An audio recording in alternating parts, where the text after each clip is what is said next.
London, 1894. The room was silent. Not the peaceful kind of silence, but the kind that feels wrong. Sherlock Holmes stopped walking. He did not look at the body first. He did not look at the furniture. He did not even look at the open window where fog crept inside. He listened. And something was missing. Near the window stood a small golden cage. Inside it sat a bright yellow canary. Alive, healthy, yet completely silent. Holmes narrowed his eyes. Interesting, he whispered. Dr. Watson followed his gaze. It's just a bird. Holmes. No, Holmes replied calmly. It is never just a bird. On the floor lay the body of Edwin Harrow, England's most respected clockmaker. His face showed no pain, no fear, no struggle. Death had arrived. Quietly, too quietly. Holmes stepped past the body and approached the large wall clock behind the desk. Its glass face reflected the room like a watchful eye. The clock had stopped. 3:17 in the morning. Holmes checked his pocket watch. Time had moved on, but this clock had not. Clocks do not stop without a reason, Holmes said softly. And neither do birds. Watson sighed.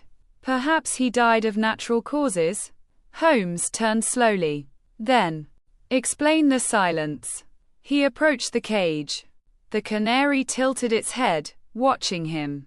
This bird was trained, Holmes said.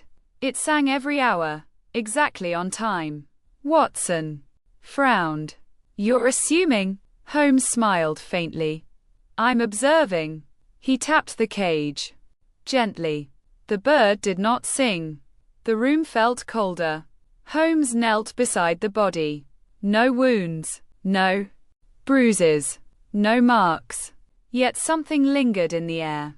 A faint scent, almost sweet, bitter. Almonds, Holmes murmured. Watson froze. Poison. Not the obvious kind, Holmes replied. Mr. Harrow was killed by patients. Holmes stood and looked around the workshop. Gears, springs, half-built clocks. Time surrounded the man, and time had killed him. Holmes opened a desk drawer. Inside lay a leather notebook. He flipped through pages filled with precise drawings. Then he stopped. Written in red ink were 3 words. The 25th hour. Watson swallowed. What does that mean? Holmes closed the notebook slowly. It means someone learned how to steal time. Mr. Harrow had chased a dangerous idea. A hidden hour. An hour sealed away inside a machine. An hour with no witnesses. An hour where rules did not apply. Holmes walked back to the clock. This clock did not just measure time, he said. It controlled the room. He carefully removed the clock face. Behind it, a second mechanism appeared. Hidden gears. Not connected to the hands. Connected to the walls. To the windows. To the air. Watson stepped back in shock. The room was sealed. Yes, Holmes said, and slowly filled. Not poison. Not smoke. Carbon monoxide. Invisible. Silent. Deadly. Timed. Perfectly. Watson's voice trembled. And the bird? Holmes looked at the cage. The canary was placed higher than the gas release, he said. It survived, but it felt the missing hour. The bird did not sing, because time itself had paused. A soft clap echoed behind them. Well done, Mr. Holmes. A man stood in the doorway. Charles Fenwick, Harrow's former apprentice. You were always clever, Fenwick said. But too late.